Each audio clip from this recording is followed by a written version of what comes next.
Começamos Gênesis, parecia que ia demorar tanto para terminar.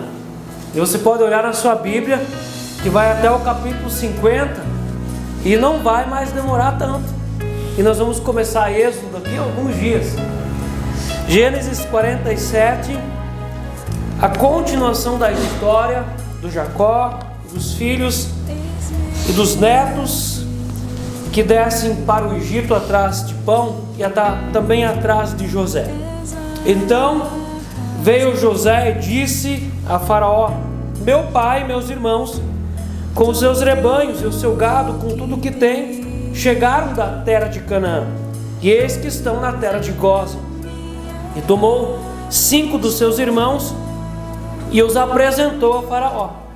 Então perguntou o Faraó aos irmãos de José: qual é o vosso trabalho? Eles responderam: os teus servos somos pastores de rebanho, tanto nós como os nossos pais. Disseram mais a Faraó: viemos para habitar nessa terra, porque não há pasto para o rebanho de teus servos, pois a fome é severa na terra de Canaã. Agora, pois, te rogamos, permitas, habitem os teus servos na terra de Gósen.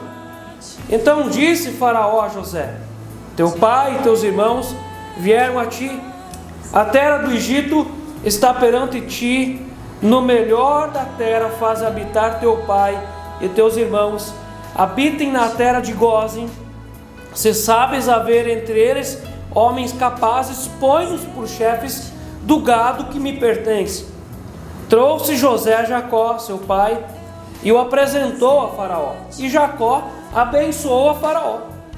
Perguntou a Faraó a Jacó: quantos são os dias dos anos da tua vida?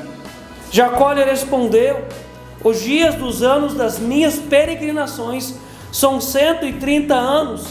Poucos e maus foram os dias dos anos da minha vida, e não chegaram aos dias dos anos da vida de meus pais, nos dias das suas peregrinações. E tendo Jacó abençoado a Faraó, saiu de sua presença. Então Jacó estabeleceu a seu pai José. Então José estabeleceu a seu pai e os seus irmãos, e lhes deu possessão na terra do Egito, no melhor da terra, na terra de Ramessés, como Faraó ordenara. E José sustentou de pão a seu pai, a seus irmãos e a toda a casa de seu pai, segundo o número de seus filhos. Não havia pão em toda a terra, porque a fome era muito severa, de maneira que desfalecia o povo do Egito e o povo de Canaã por causa da fome. Então José arrecadou todo o dinheiro que se achou na terra do Egito e na terra de Canaã pelo cereal que compravam, e o recolheu à casa de Faraó. Tendo-se acabado, pois, o dinheiro na terra do Egito e na terra de Canaã, foram todos os egípcios a José e disseram: dá-nos pão, porque haveremos de morrer em tua presença, porquanto o dinheiro nos falta. Respondeu José: se vos falta o dinheiro, trazei o vosso gado, em troca do vosso gado eu vos suprirei. Então trouxeram o seu gado a José, e José lhes deu pão em troca de cavalos, de rebanhos de gado e de jumentos, e o sustentou de pão aquele ano em troca do seu gado. Findo aquele ano, foram a José no ano próximo, e lhe disseram: não ocultaremos, meu senhor, que se acabou totalmente o dinheiro, e meu senhor já possui os animais. Nada mais nos resta diante do meu senhor, senão o nosso corpo e a nossa terra. Porque haveremos de perecer diante dos teus olhos, tanto nós como a nossa terra? Compra-nos a nós, a nossa terra, a troco de pão, e nós, a nossa terra, seremos escravos de Faraó. Dá-nos semente para que vivamos e não morramos, e a terra não fique deserta. Assim comprou José toda a terra do Egito para Faraó, porque os egípcios venderam cada um o seu canto, porquanto a fome era extrema sobre eles, e a terra passou a ser de Faraó. Quanto ao povo, ele o escravizou de uma a outra extremidade da terra do Egito. Somente a terra dos sacerdotes não a comprou ele, pois os sacerdotes tinham porção de Faraó, e eles comiam a sua porção que Faraó lhes tinha dado, por isso não venderam a sua terra. Então disse José ao povo: eis que hoje vos comprei, vós outros, e a vossa terra para Faraó. Aí tendes sementes, semeai a terra. Das colheitas dareis o quinto a Faraó, e as 4 partes serão vossas, para a semente do campo, e para o vosso mantimento, e dos que estão em vossas casas, e para que comam as vossas crianças. Responderam eles: a vida nos tens dado, achemos mercê perante meu senhor, e seremos escravos de Faraó. E José estabeleceu por lei até o dia de hoje, que na terra do Egito tirasse Faraó o quinto, só a terra dos sacerdotes não ficou sendo de Faraó. Assim habitou Israel, que é Jacó, na terra do Egito, na terra de Gósen. Nela tomaram possessão e foram fecundos, e muitos se multiplicaram. Jacó viveu na terra do Egito 17 anos, de sorte que os dias de Jacó, os anos da sua vida, foram 147. Aproximando-se, pois, o tempo da morte de Israel, chamou a José seu filho e lhe disse: se agora achei mercê a tua presença, rogo-te que ponhas a mão debaixo da minha coxa e uses comigo de beneficência e de verdade. Rogo-te que me não enterres no Egito, porém que eu jaza com os meus pais. Por isso me levarás do Egito e me enterrarás no lugar da sepultura deles. Respondeu José: farei segundo a tua palavra. Então lhe disse Jacó: jura-me. E ele jurou-lhe, e Israel se inclinou sobre a cabeceira da cama. Amém. Amém. O capítulo passado termina com um projeto de viagem, e a viagem foi abençoada. Amém? Eles desceram ao Egito com todas as pessoas, nenhuma pessoa ficou para trás, nenhum animal ficou para trás. Todos os seus bens desceram ao Egito, e a viagem foi abençoada. Você pode dizer junto comigo? A viagem foi abençoada. Amém? E voltar aos altares do Senhor trouxe um novo período de vida para Jacó. O segredo dessa viagem, o segredo de um novo fôlego, o segredo de uma nova caminhada foi passar pelos altares. E nós não podemos olhar para isso e entender isso apenas como uma teoria para a nossa vida. Nós não podemos ter isso apenas como umas palavras bonitas que nós usamos. É necessário passar pelo altar. Isso precisa ser transformado, essa teoria precisa ser transformada em vida, em praticidade. E é impossível ter um encontro com Deus e ainda continuar andando da mesma forma. Ainda mais quando alguém vai em direção e a pessoa busca. Aqueles que se voltam aos altares do Senhor encontram um renovo para a caminhada. Você pode dizer amém? Amém. Amém. Por que existem tantas pessoas cansadas e frustradas da vida? Remédio não resolve, médico não resolve, dinheiro não está mais resolvendo, o esporte não resolve. A solução está no Senhor. Os altares do Senhor renovam a caminhada das pessoas. O que renovou a caminhada do Jacó foi ele ter ido ao encontro dos altares do Senhor, em Berseba, feito um sacrifício, feito um culto para Deus. E quando Deus falou com ele, a voz de Deus renovou o ânimo e deu para ele um projeto de vida. O verso 2: e tomou 5 dos seus irmãos e os apresentou a Faraó. O José levou lá, eu imagino que deve ter sido os 5 irmãos melhorzinhos, os mais educados, porque teria que ser alguém que representava bem a família, e levou eles diante do Faraó para representar, para mostrar para o Faraó: a minha família chegou no Egito. E no verso 3, então perguntou o Faraó aos irmãos de José: qual é o vosso trabalho? Eu acho interessante que o José se encarrega com todos os encargos e os embaraços da alfândega egípcia. Você deve imaginar, eles passaram no lugar, ultrapassaram as divisas, é necessário fazer documentação, é necessário fazer algo que permita a entrada.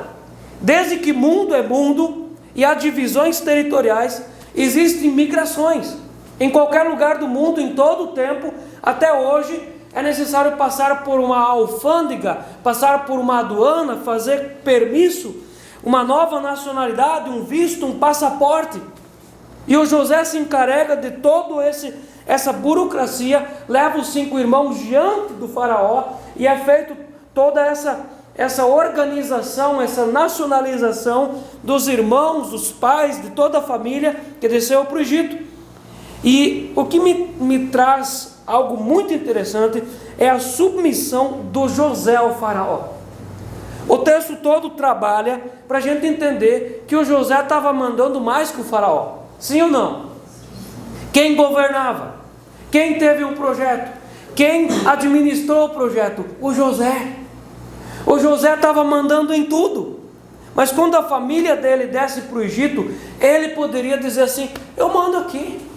Vocês se instalam em Gósen, naquele lugar ali, chega mais para perto do Nilo, nessas regiões férteis aqui, vocês vão morar onde é que vocês quiserem, porque eu mando aqui.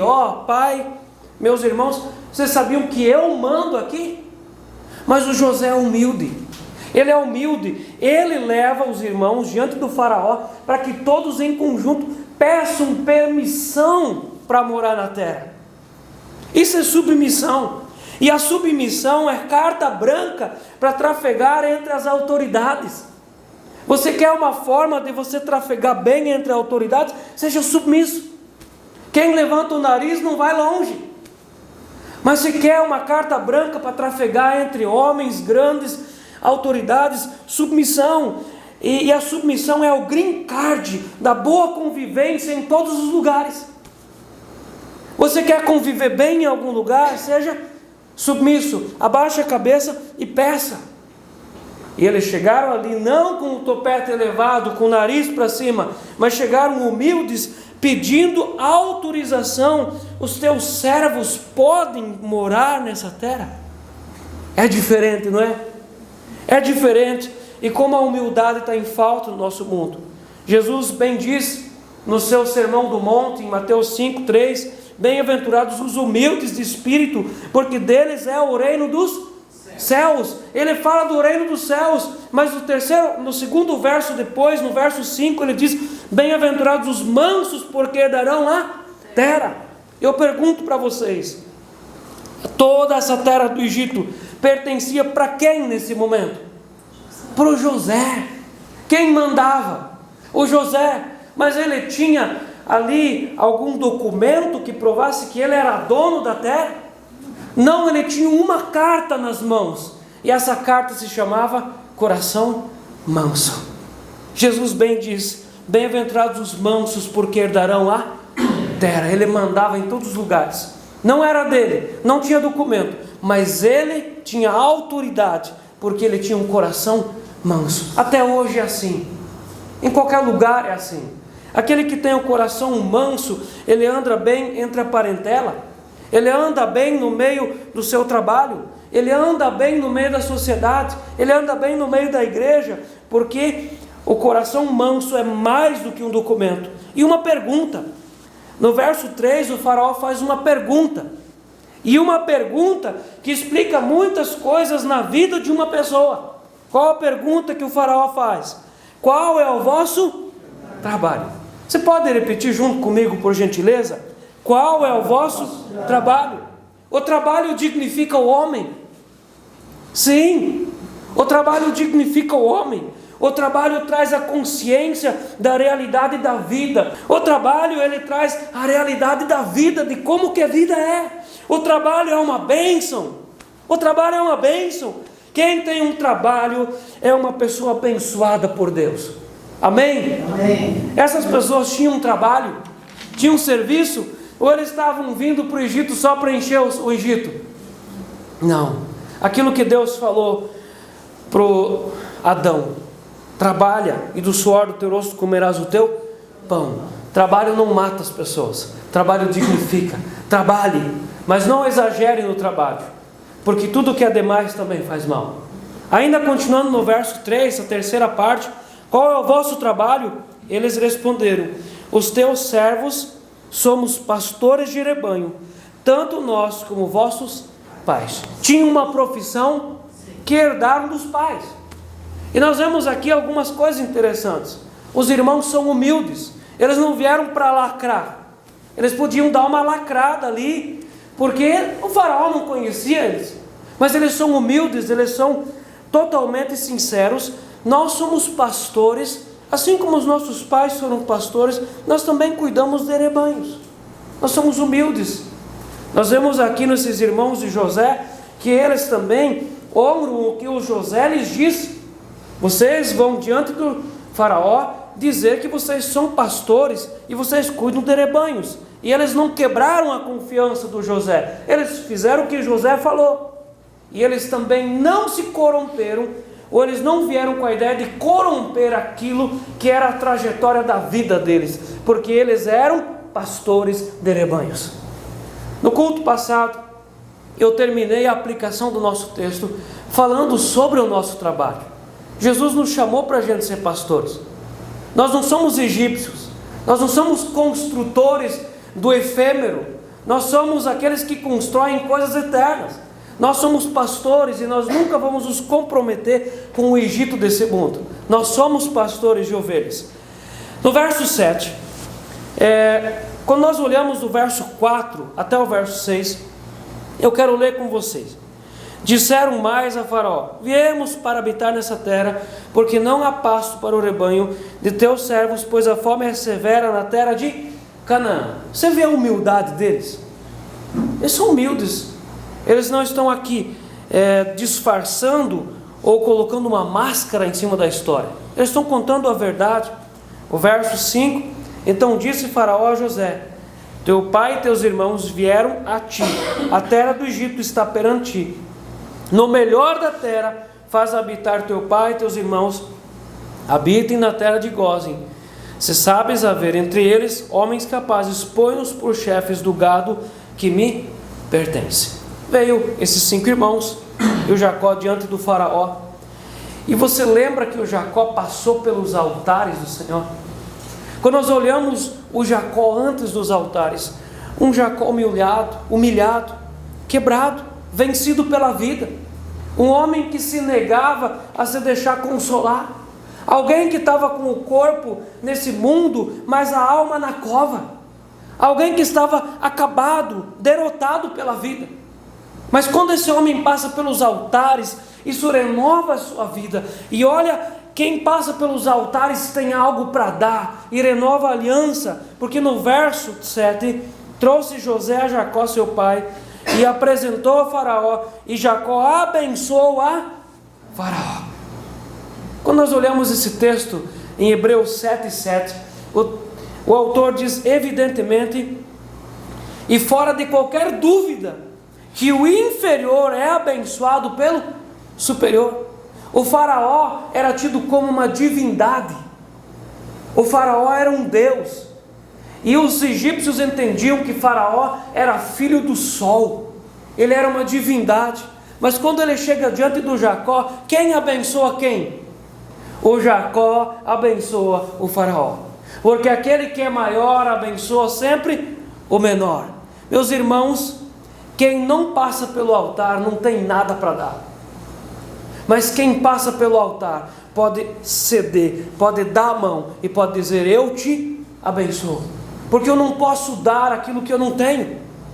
E quando ele passa pelos altares, eu entendo como algo místico, e eu imagino na minha cabeça que quando ele passa pelos altares de Betseba, Deus derrama, Deus coloca em cima do Jacó, dentro do Jacó de novo, a aliança que ele tinha feito com Abraão, porque Deus tinha dado uma ordem para Abraão: se tu uma bênção. Gênesis 12:2, se tu uma bênção. Mas agora quando ele passa pelo altar, ele está diante do faraó, ele tem de novo a aliança sobre ele, e quem tem a aliança estende a mão e diz: eu te abençoo, eu te abençoo.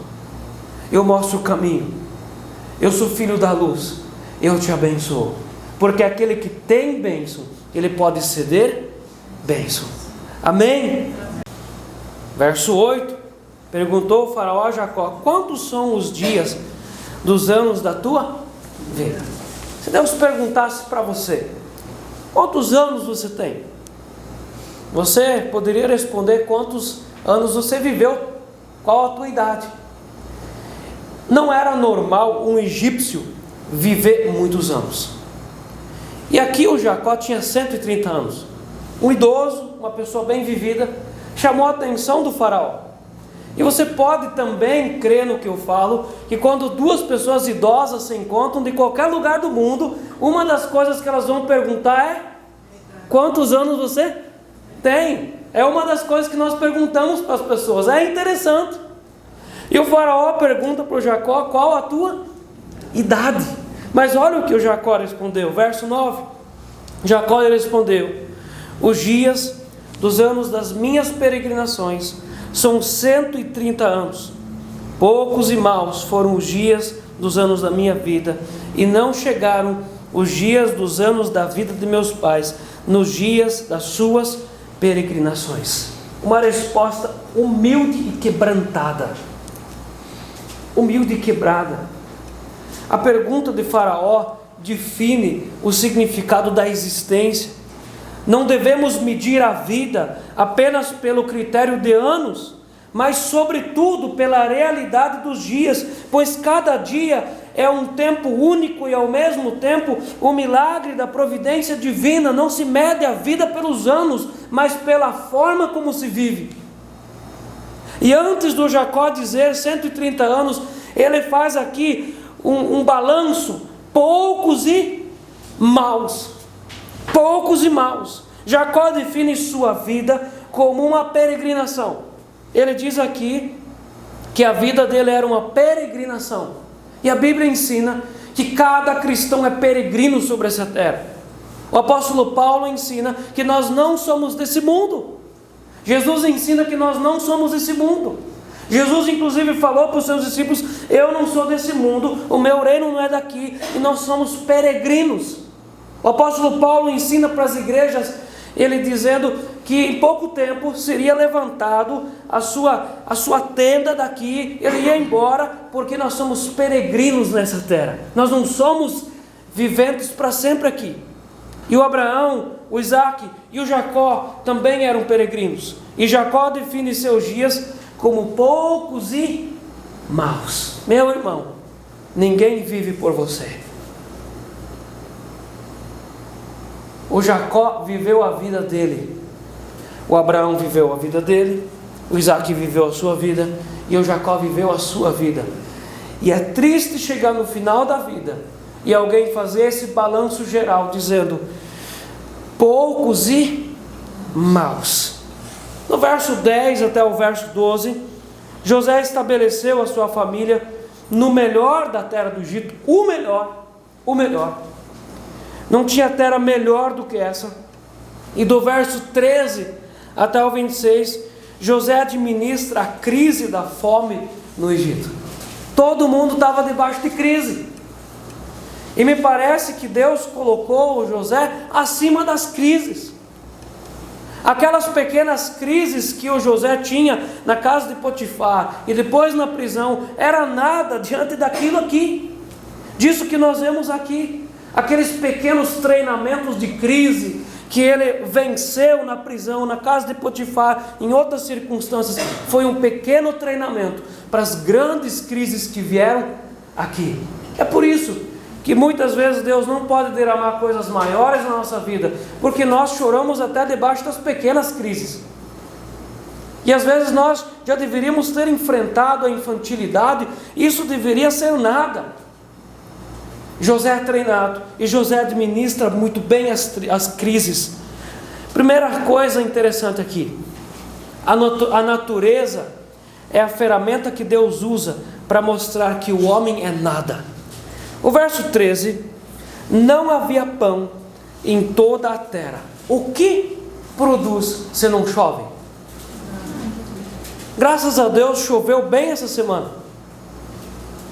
E quando chove, há vida. Mas quando não chove, ou melhor, adubo não faz efeito.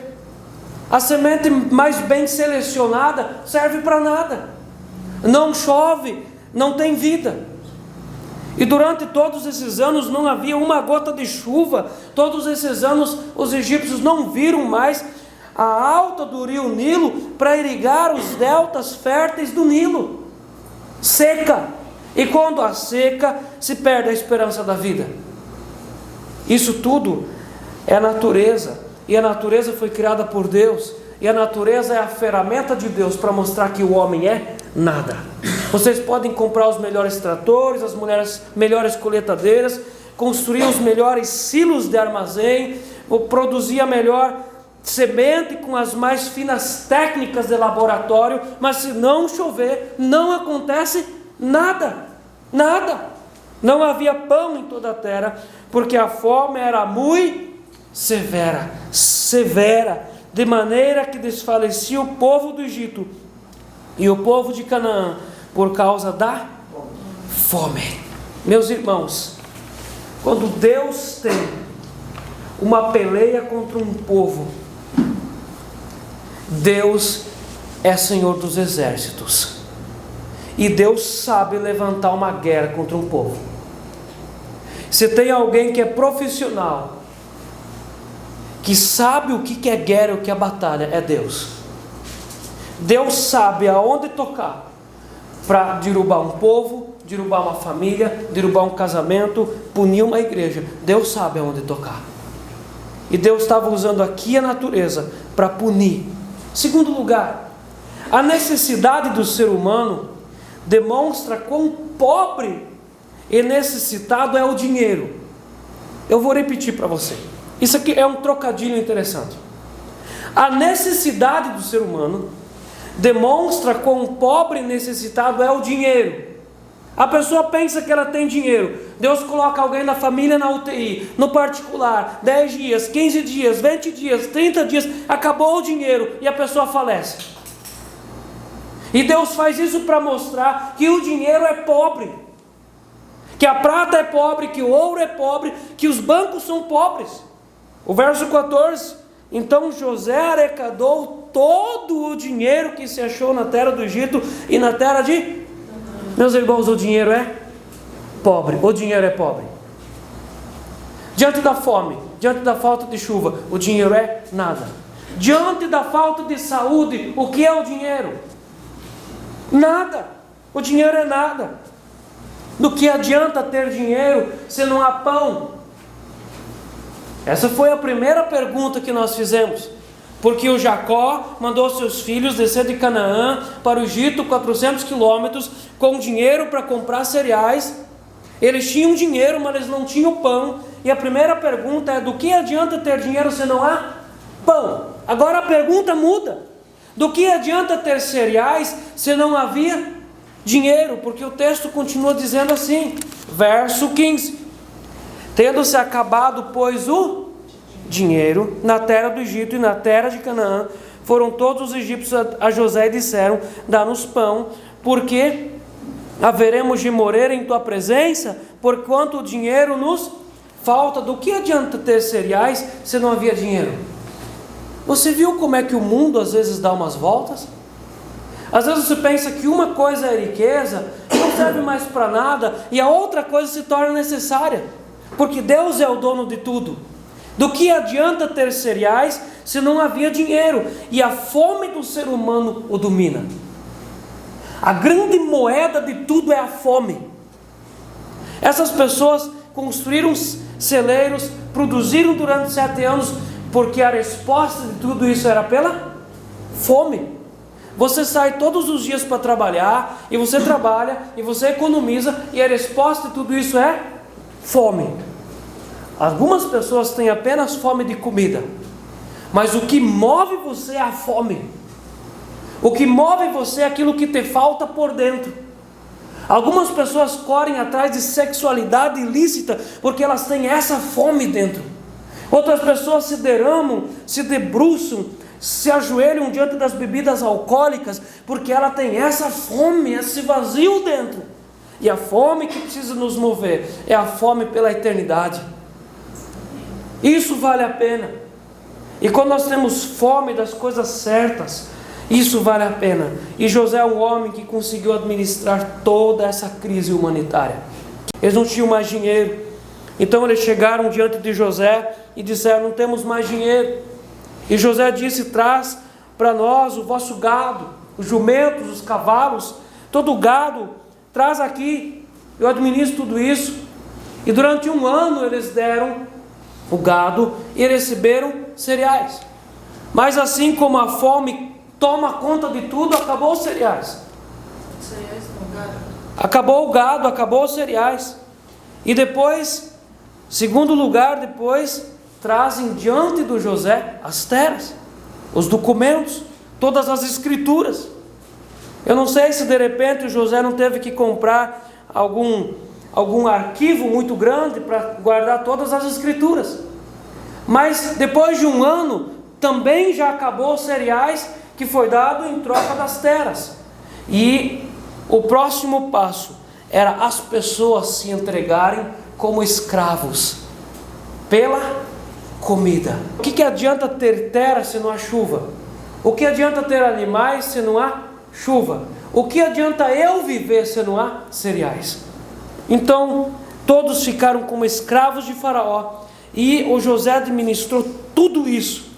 E no verso 22, somente a terra dos sacerdotes não a comprou ele, pois os sacerdotes tinham porção de Faraó, e eles comiam a sua porção que Faraó lhes tinha dado, por isso não venderam a sua terra. Você percebe o enorme valor que os egípcios davam para os sacerdotes dos seus deuses? Esses sacerdotes ministravam cultos aos deuses nos santuários, nas capelas. Em meio a toda essa seca, não vemos um sacerdote levantar um clamor pela chuva, mas eles também continuavam comendo. Você consegue entender que a idolatria não ajuda? Ela continua consumindo. No meio de uma necessidade enorme, as pessoas vão para a idolatria, sendo que a idolatria também é um buraco nessa carteira, também é um furo nesse litro. A idolatria nunca ajudou alguém. E chega ao fim da vida de um outro patriarca, verso 28 ao 31. Jacó viveu na terra do Egito 17 anos. Exatamente os 17 anos que o José viveu com Jacó. Agora o Jacó vive como José. 17 anos. De sorte que os dias de Jacó, os anos da sua vida, foram 147. Aproximando-se, pois, o tempo da morte de Israel, chamou a José seu filho e disse: se agora achei mercê a tua presença, rogo-te que ponhas a mão debaixo da minha coxa e uses comigo de beneficência e de verdade. Rogo-te que me não enterres no Egito. Ele não queria ser sepultado no Egito. Jacó faz um solene juramento com José, no verso 29, de que realmente os ossos de Jacó seriam levados de volta para Canaã, para serem sepultados lá, aonde que o Abraão foi sepultado, Isaac foi sepultado, a esposa de Abraão foi sepultado lá em Macpela. Ele faz esse juramento e depois também é assim que acontece. Meus irmãos, esse texto ele me traz um ponto muito grande para a gente encerrar, muito forte, que todas as coisas têm um preço, nada é de graça. Eu gostaria que você pensasse e refletisse profundamente sobre isso. Nada é de graça. Quando os irmãos de José foram conversar com o faraó, e o faraó liberou as melhores terras para eles pastorearem o seu gado, no final do verso 6, o faraó diz assim: se sabes haver entre eles homens capazes, põe-nos por chefes do gado que me pertence. Vocês podem pastorear o gado de vocês, mas não é de graça. Vocês vão pagar um preço por isso. Nós não podemos ser ingênuos e pensar que as coisas de Deus também são de graça, porque não são. E quanto antes nós nos acostumarmos com a ideia correta de que nada é de graça, melhor é para a nossa consciência e para a nossa vida. Nada é de graça. Em segundo lugar, no verso 9, quando nós olhamos aqui o relato, o balanço de Jacó sobre a vida dele, Jacó lhe respondeu: os dias dos anos das minhas peregrinações são 130 anos, poucos e maus foram os dias dos anos da minha vida, e não chegaram aos dias dos anos da vida dos meus pais. Meus irmãos, a vida tem um preço. A tua história, a minha história tem um preço. O Abraão viveu 175 anos. E a Bíblia é muito clara que uma geração precisa ser melhor que a outra geração. O Isaac viveu 180 anos. Então, pela lógica bíblica, o Jacó deveria viver 190 anos ou 200. Mas ele vai viver 147 anos, muito menos do que o pai e o avô. Mas era um preço a pagar. Quando nós olhamos para dentro dos 10 mandamentos, o 5º mandamento diz: honra o teu pai e tua mãe, para que se prolongue os teus dias sobre a face da terra. Ele desonrou o pai e a mãe. Ele mentiu para o pai, ele mentiu para o irmão, ele fugiu de casa. Isso vai diminuindo a vida.